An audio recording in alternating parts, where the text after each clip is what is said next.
Is the 701 an adventure bike? Well, that's a good question, and one that I hope to answer in today's video. Hey guys, what's going on? I'm Jason with Upshifting Adventures. Thanks so much for stopping by. I really appreciate it.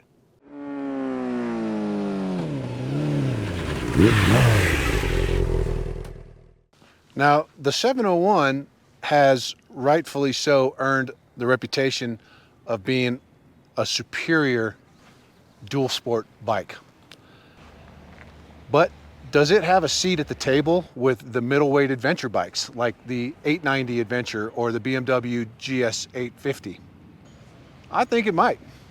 So today I've loaded up the bike with everything that I would normally take on a day-long adventure ride. And I am going to spend the entire day in the saddle of the 701 here today to decide whether it really is an adventure bike or not. Now, the ride I'm doing today is one I would generally take my GS 1250 on. I'm doing about 250 miles here in the Rocky Mountains on a mixture of dirt and paved roads. I'm not going to be doing any really like two-track or anything more aggressive, but just a normal day's adventure ride on well-maintained county dirt roads and some highway as well. Probably about 70% dirt, 30% on the super slab. But that'll give me a really good idea as to whether this bike functions well as an adventure bike. Spoiler alert, I think it might. So if you're interested in finding out if this world-class dual sport can actually pull double duty as a mid-weight adventure bike, stick around.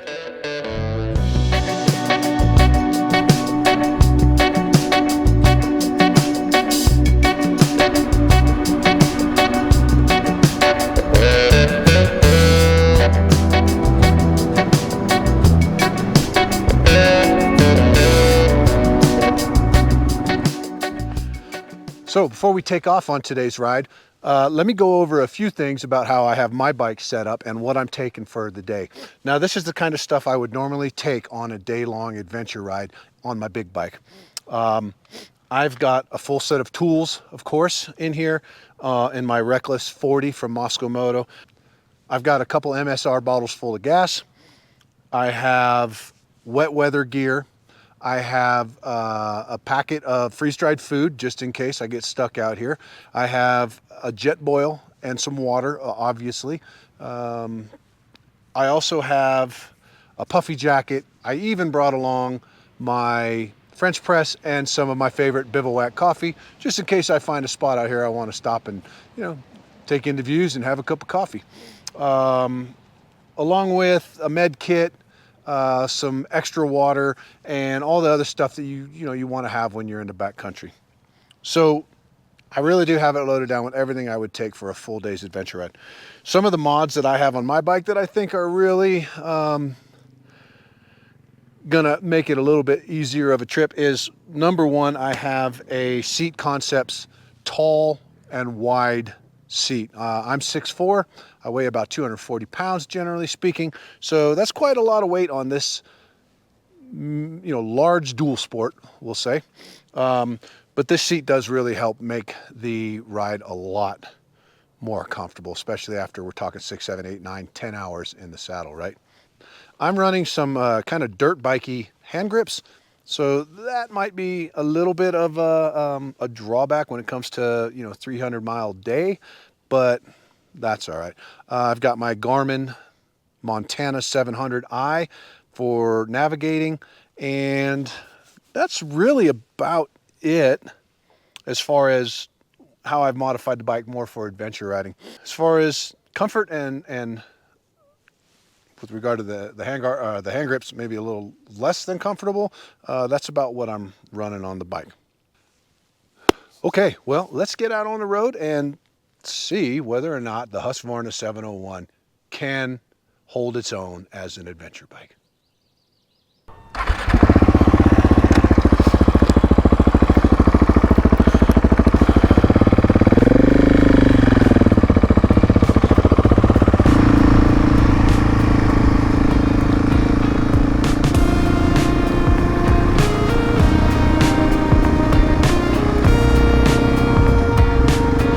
might have seen some of my other videos on the 701, and if you have, then you know that I'm a huge fan of this motorcycle. I've done a video on the bike as a daily driver, the one vehicle that you need to own. You know, like if you don't have a car and you can only own one motorcycle, what would it be? And I think this one fits that bill incredibly well. I've also done some videos on its off-road capability, and how this bike really works super well as a dirt bike. It handles, for a larger bike, it handles so well. But I haven't really done a video on its capability as an adventure bike. So I really wanted to see, I mean, if this bike does as well as I think it's going to as an adventure bike, then it's really quite the perfect bike.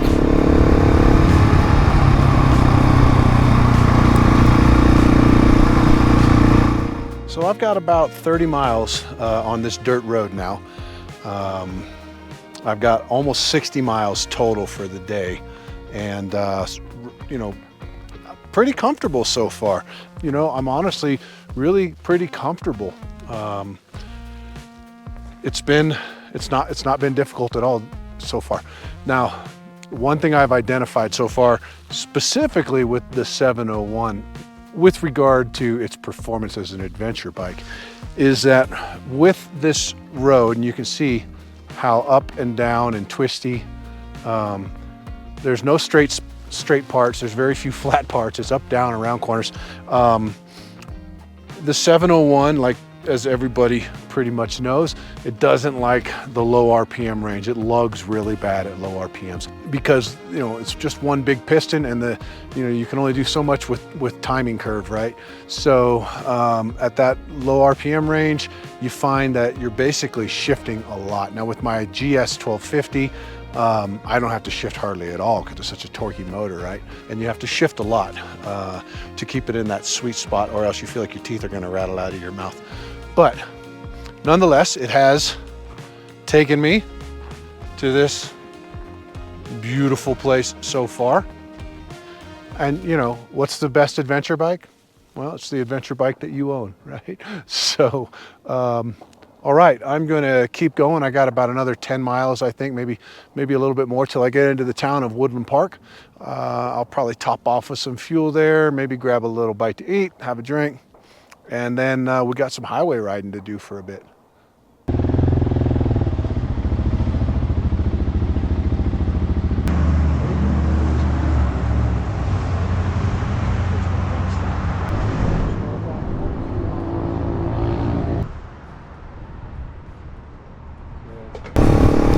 Now at highway speeds, this bike is actually pretty comfortable considering it's a single cylinder thumper. I have done in the past 100 miles.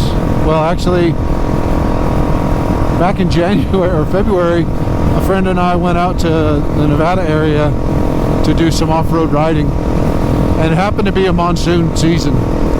So it was so wet, it rained on us the whole time. The last day we did about 150 miles of highway. Now that was uncomfortable because it was in the rain and it was cold and we didn't have rain gear. So it wasn't fun.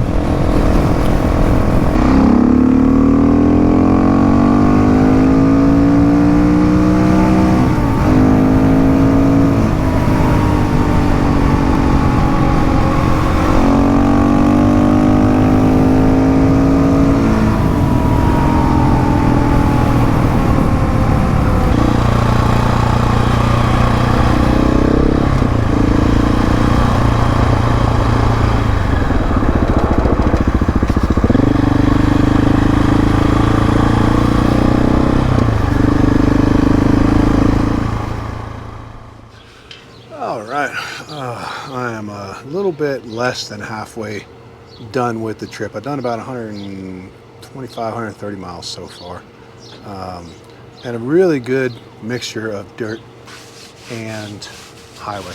Not only that, but a good mixture on the dirt of, you know, loose, twisty kind of stuff, and also some more easier, you know, flowy kind of road, as well as pavement that was both open road and super windy mountain passes. So that was really a good half of this trip testing out the bike on all of the different types of roads you could expect to encounter on a adventure ride.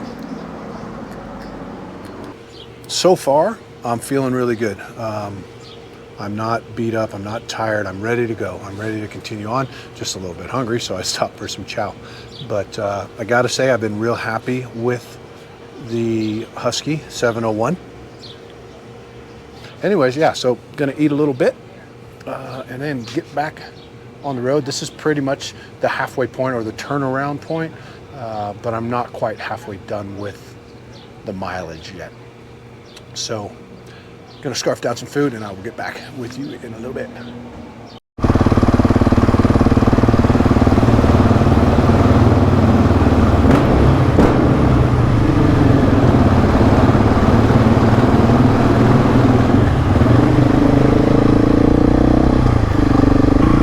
As I mentioned earlier, you know, one of the characteristics of the Husky here is the LC4 motor. It doesn't like to lug, you know, at low RPMs. So I find myself shifting a lot. But when I'm climbing, you know, I also find myself upshifting fairly often as well. And it's not really because I have to. The motor's got plenty of RPMs left, but it vibrates a lot. So it's, you know, it's a little on the annoying side. So I shift up and then of course come up to a turn like what's coming up here, have to slow down and then have to downshift. Again, it's not because the motor is not at the top of the RPM range. It's got lots left, but it vibrates a lot. You know, something to think about when discussing the qualities of a adventure bike, right? Or even if we're even going to say that this is an adventure bike.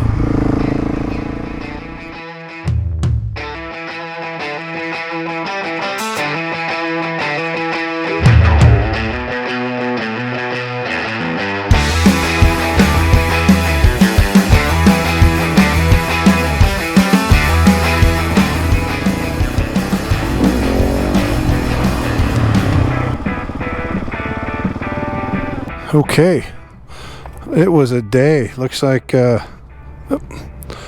280 miles today, most of it off-road. Quite an accomplishment for the old Husky 701. Let's get some food. Guys, I gotta tell you, that was a kick-ass day of riding yesterday. All in all, I did just over 300 miles in just under 12 hours.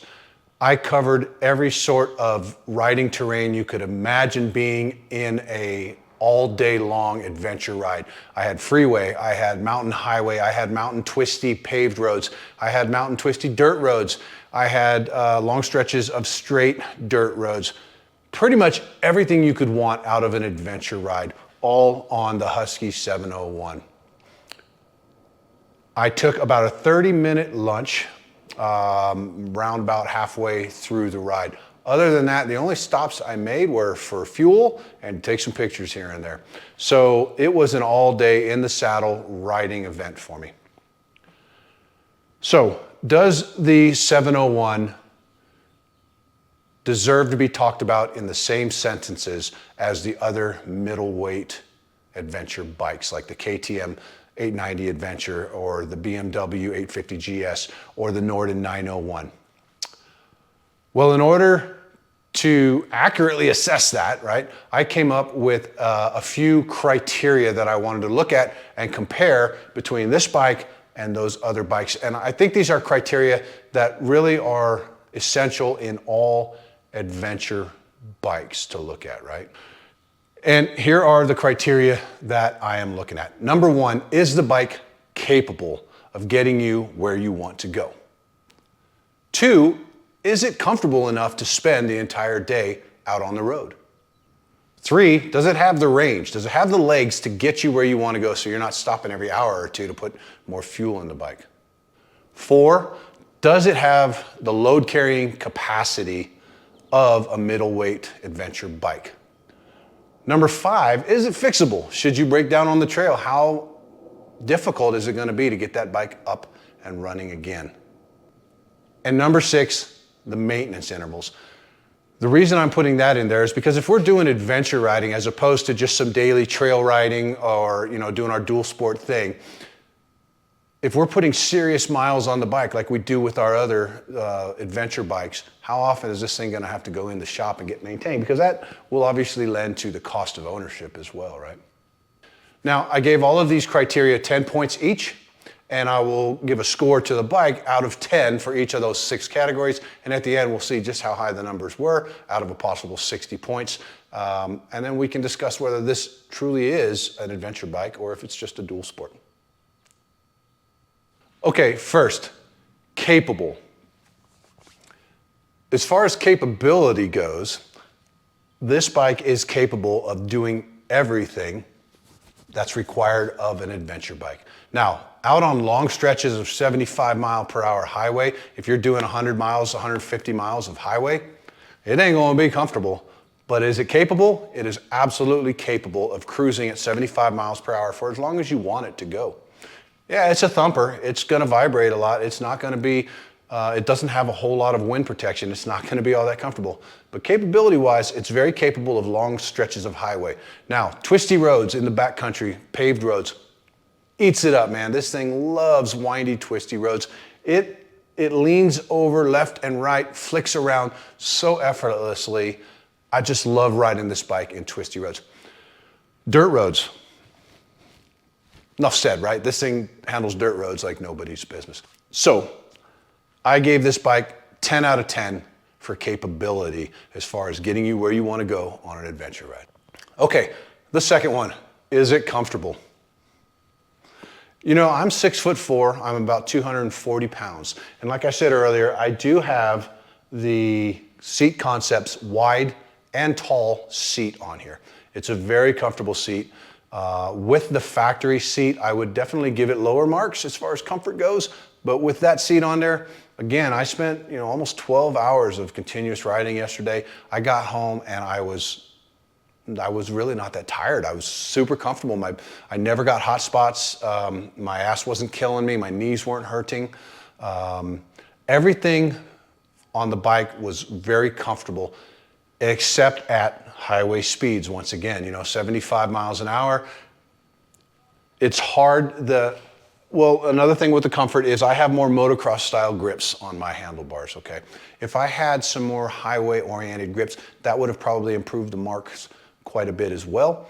I do ride this bike mostly in 2-track, single track, more technical off-road riding. So that's why I have those on there. My hands did vibrate a lot. And the other thing about this throttle, when you're at 75 miles per hour, the throttle seems to get heavy. You really got to hold it. The fingers will get numb, and so on and so forth, right? I have these large Van Esch adventure riding pegs on here. They're quite wide. I was wearing my Fox motocross boots. Great, I had no problems with my feet. Legs weren't numb, nothing like that. Very comfortable bike. So with all that being said, I gave it a 7 out of 10 for comfort, okay? Okay, range. Not much you're gonna be able to do about it on this particular stock 701 Enduro, right? I filled up once yesterday where I took it all the way to 140 miles. The light had not come on yet, so I think I probably would have got about 160 miles maybe, even more perhaps, okay? Granted, I was averaging 35 to 40 miles an hour, you know, on the dirt roads.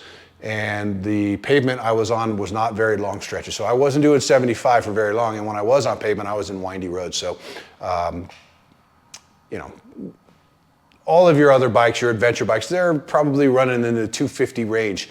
I would not, planning a route, I would not plan for more than 150 miles without stops on this bike. So that is a limiting factor over the other adventure bikes. Now, you can buy the long range edition of this bike, and that gets you, I think, almost 300 miles, if I'm not mistaken. Don't quote me on that, but I think it's around that. If I'm wrong, I'll put it in the comments below, okay?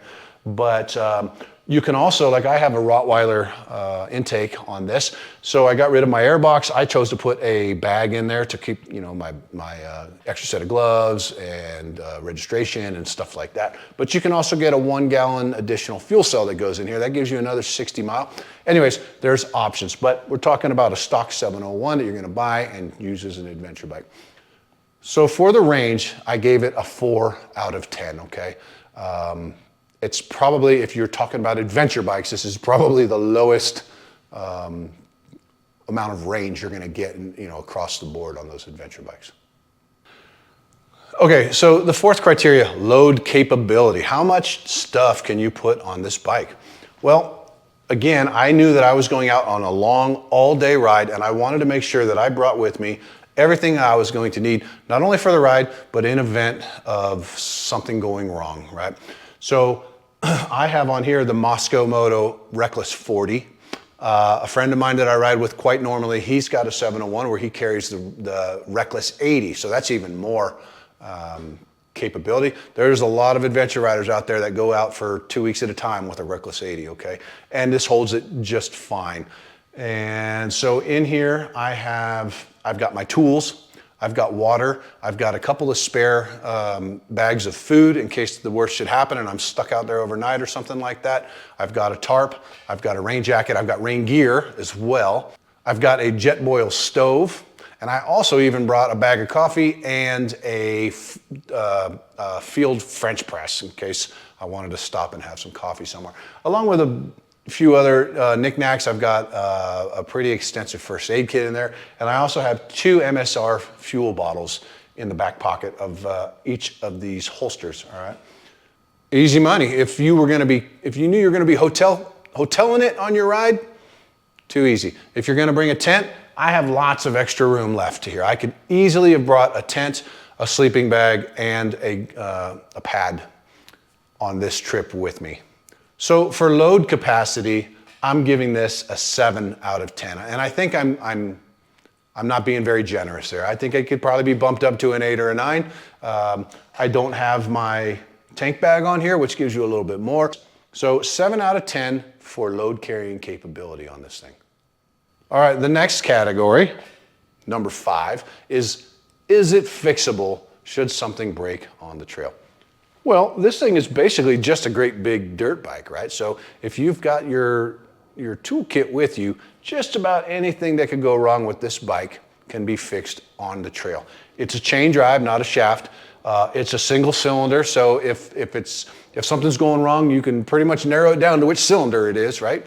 Spark plugs are fairly easy to get to. All you have to do is pull off this radiator cover, and you might have to remove the evap canister to get to it. I don't recall, I've already taken all that stuff off of mine, so I don't remember if it gets in the way or not. I don't think it does. You can carry an extra coil pack with you if you really are concerned about it. The rear wheel comes off very easily. Front wheel comes off even more easily. I have on my fender here, I've got a rig gear fender bag with an extra tube, patch kit, and CO2 cartridges, and a couple of spoons. So not much could happen to this bike that you can't fix on the trail. And for that reason, I give it a 9 out of 10, all right? Okay, the last and possibly the most important criteria is the maintenance intervals, right? We're doing adventure riding. We're going on long days, 300, 400, 600 mile days, sometimes for days at a time. If you're out doing an extended 2-3 week trip, those intervals are going to be important to you, right? This bike has a 6,000 mile service interval, right? Now they also say that's how often you should change your oil. I would never go that long. I tend to, get the bike into some gnarly spots where I'm revving it up. I'm putting it through its paces pretty well. So I like to change my oil a lot more often. I don't really go by mileage. I more go by how hard did I ride it on the trip I was at, right? Because it's a single cylinder thumper, you're not going to want to take it 12,000 miles like I do with my GS 1250 before putting some fresh oil in there, right? Also, the valve checks are every 6,000 miles with that. So, if you are planning on a long summer of adventure riding and you don't want to be stopping at the dealer quite often to get your bike serviced, this bike is going to be kind of low on the list of adventure bikes as far as interval services, right? And for that, I give it a 4 out of 10. Now, that low number should not suggest that the bike is a maintenance issue. This bike has been so good to me. I have not had a single issue with it. It's just that it requires a little bit more maintenance. It's a single cylinder, high performance motorcycle, right?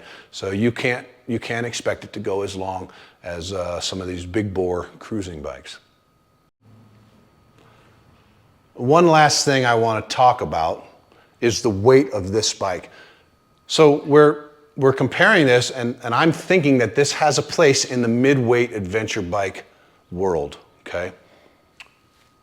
So just by comparison, the KTM 890 weighs about 475 pounds. The GS 850 weighs over 500 pounds. The Norden 901 is in the 450 pound range. This bike, my bike, without all my gear on it, is coming in at under 340 pounds. That is incredibly light. So if the bike goes down, it's easier to pick up, obviously. It's also easier to maneuver around in tricky, tight spots and such, okay? So it's really funny to be thinking that this bike would be maybe with 100 pounds less than the nearest middleweight competitor, right? That's quite a weight savings. And I don't think, if you talk about like a light adventure bike, I don't even really know what a light adventure bike is, but this wouldn't be it. This really is capable of doing all the stuff that a middleweight adventure bike can do, with one exception, and that's cruise down the highway at 75 miles per hour for extended periods of time, right? I know that a lot of people, when they plan their adventure rides, they're just using pavement to connect, right? So they might run 5, 10, 15, 25 miles at the very most on the highway or on the pavement, right? So if that's the kind of riding you're doing and you're wondering, is this bike a capable mid-weight adventure bike? Well, let's take a look at the scores. So for capability, I gave this bike a 10 out of 10. For comfort, it got a 7 out of 10. Range, unfortunately, not too good, a 4 out of 10. Carrying capacity, it gets a good, solid 7 out of 10. Being fixable on the road, it gets a 9 out of 10. And unfortunately for the service intervals, it's pretty low also at a 4 out of 10. So that gives us a grand total of 41 points out of a possible 60. Not too bad for a bike that's not classified as an adventure bike, right? This is a dual sport bike, and it is arguably the best dual sport out there, and certainly it's always considered one of the best. But to be able to say that this guy is also an adventure bike, that's a pretty cool thing to be able to say. So for what it's worth, in my opinion, would this bike be considered an adventure bike in every situation? No, not by a long shot. But could you consider this bike on your next adventure ride, whether it's solo or with a group?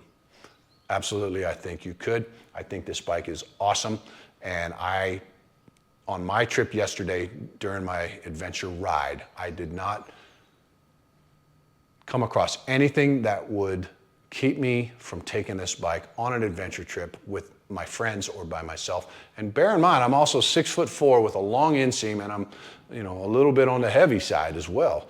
And this bike did me perfectly fine yesterday, and I really enjoyed it. So, in conclusion, this bike, I think it is a middleweight adventure bike, and that's just my opinion. And I'd be really happy to hear your opinion on the matter. Please drop a comment in the comments section. Let me know what you personally think. If you own one, whether you've done adventure riding on it. If you don't, what you think, whether or not you think it might be something you're interested. At any rate, I would love to hear your thoughts on my proposal that we add this to the rolls of the midweight adventure bike.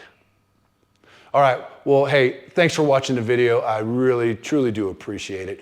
If you liked the video, please give me a great big thumbs up. Don't forget to subscribe to the channel and hit that notification bell so that you get notified whenever I put out new content. And I hope to see you out on the road one day.